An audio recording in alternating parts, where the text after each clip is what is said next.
Welcome back to the channel, everybody. Today we're talking cars, obviously, but more specifically, we're diving deep into the world of car myths. You know, those little nuggets of wisdom that get passed down through generations, whispered about at gas stations and debated endlessly in online forums. We've all heard them. But here's the thing, not all of them hold water. Over the years, the automotive industry has evolved at an incredible pace. What might have been true in your grandpa's day about carburetors and bias-ply tires doesn't necessarily apply to the modern machines we drive today, and that's where we come in. Get ready to have some of your long-held beliefs challenged, because we're separating fact from fiction and busting 10 common car myths wide open. So buckle up, hit that subscribe button, and let's get right into it. Alright, let's kick things off with a classic, the myth that red cars are more expensive to insure. Nope. The color of your car has absolutely zero impact on your insurance premiums. Insurance companies assess risk based on your driving history, age, location, and car type.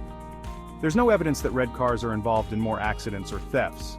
This myth likely stems from red being associated with speed and sportiness, so don't let insurance premiums stop you from getting that fiery red paint job.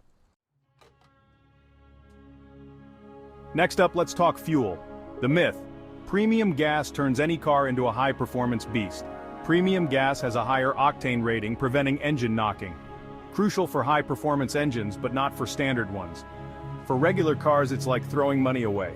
Check your owner's manual for the recommended octane rating. The 3,000-mile oil change. It's the rule our dads lived by, the mantra whispered by mechanics everywhere. But is it still the golden standard in today's world of synthetic oils and advanced engines? Not quite. Back in the day, when cars ran on conventional oil and engines were a bit, shall we say, less refined, changing your oil every 3,000 miles was sound advice. It helped prevent engine wear and tear and kept things running smoothly. But times have changed.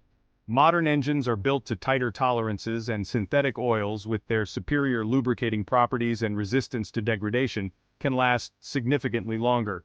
We're talking 5,000 miles, 7,500 miles, even 10,000 miles or more, depending on your car and driving conditions. The best way to know for sure? Consult your trusty owner's manual. It'll outline the recommended oil change intervals for your specific vehicle, taking into account factors like driving style and oil type. Remember those frigid winter mornings when your parents would start the car and let it idle for what felt like an eternity? Gotta warm it up, they'd say. While their intentions were good, this piece of advice is about as outdated as an 8-track player. Back in the days of carburetors, warming up your car was essential.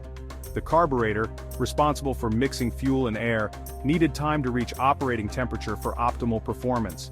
Modern cars, however, rely on fuel injection systems, which are far more sophisticated and efficient. They don't need a lengthy warm-up period. In fact, idling your car for extended periods can actually be harmful, leading to increased engine wear and wasted fuel. The best way to warm up your car? Start it up, give it a minute or two to circulate fluids, then drive gently for the first few miles. This allows the engine to reach operating temperature gradually and efficiently. Electric cars are becoming increasingly common on our roads, and with them comes a whole new set of myths and misconceptions. One of the most persistent is the idea that electric cars are more likely to catch fire than their gasoline-powered counterparts. This myth is simply not supported by the data. In fact, studies have shown that electric vehicles have a significantly lower rate of fires per 100,000 vehicles compared to gasoline cars. Why the misconception? Well, when electric car fires do occur, they tend to grab headlines. The fires themselves can also burn hotter and for longer periods due to the lithium-ion batteries involved.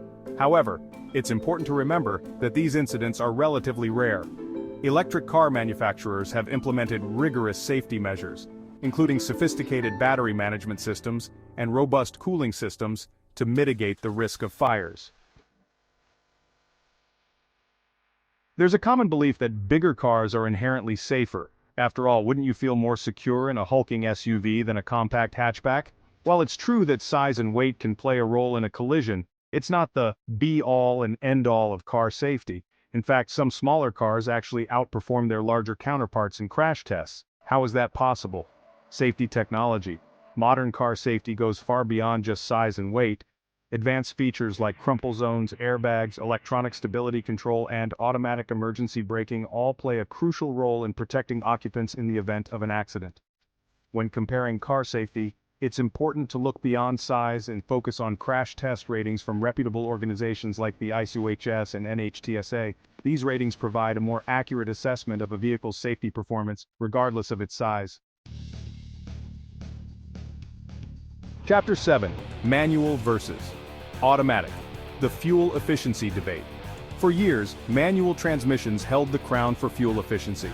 The direct mechanical connection between the engine and wheels meant less power loss and, theoretically, better fuel economy.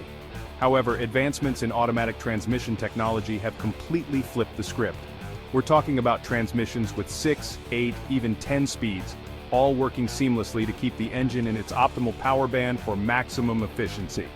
These modern automatics often outperform their manual counterparts in fuel economy tests, especially in stop-and-go traffic where the transmission can quickly shift gears to optimize fuel consumption. Of course, there's still a certain satisfaction that comes with rowing your own gears, and some drivers simply prefer the feeling of control a manual transmission provides.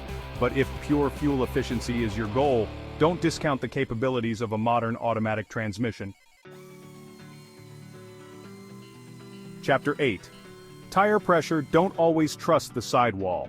We all know that maintaining proper tire pressure is crucial for safety, fuel efficiency, and tire longevity. But where do you find the correct tire pressure for your car? The sidewall of the tire, right? Well, not so fast. While the sidewall does list a maximum tire pressure, this is not necessarily the optimal pressure for your specific vehicle.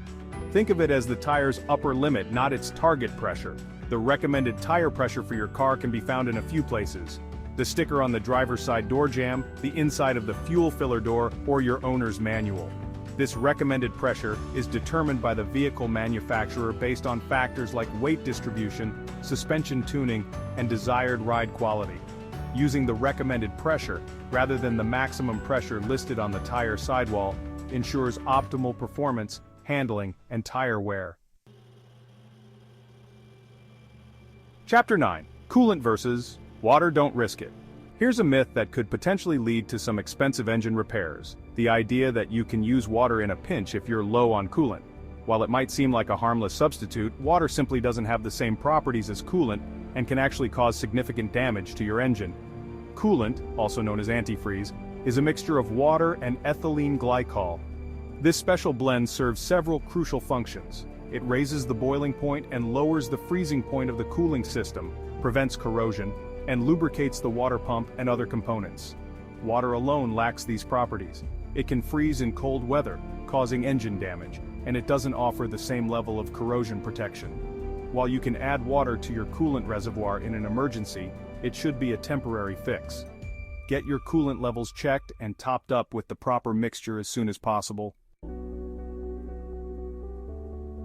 Chapter 10. Dish soap and car washes. A recipe for disaster. Finally, let's talk car care. Specifically, the myth that dish soap is a perfectly acceptable substitute for car wash soap. While it might seem logical, soap is soap, right? Using dish soap on your car's paint is a recipe for disaster. Dish soap is designed to cut through grease and grime on pots and pans, and it does so very effectively. However, it's also incredibly harsh and can strip away the protective wax layer on your car's paint, leaving it dull, faded, and more susceptible to scratches. Car wash soap, on the other hand, is specifically formulated to clean automotive paint without stripping away its protective layers. It's also pH balanced to prevent water spots and maintain the shine of your car's finish. So the next time you're washing your car, resist the urge to grab the dish soap. Invest in a good quality car wash soap and preserve the beauty of your car's paint for years to come. Outro. Drive safe and stay informed. So there you have it, folks. 10 common car myths officially busted. Hopefully this video has armed you with the knowledge to separate fact from fiction and make informed decisions about your car. Remember, the automotive world is constantly evolving, so it's always a good idea to stay curious and question those long-held beliefs. Thanks for watching. If you found this video helpful, don't forget to give it a thumbs up, subscribe to the channel for more car tips and myth-busting videos, and hit that bell icon so you never miss an upload. Drive safe and see you in the next one.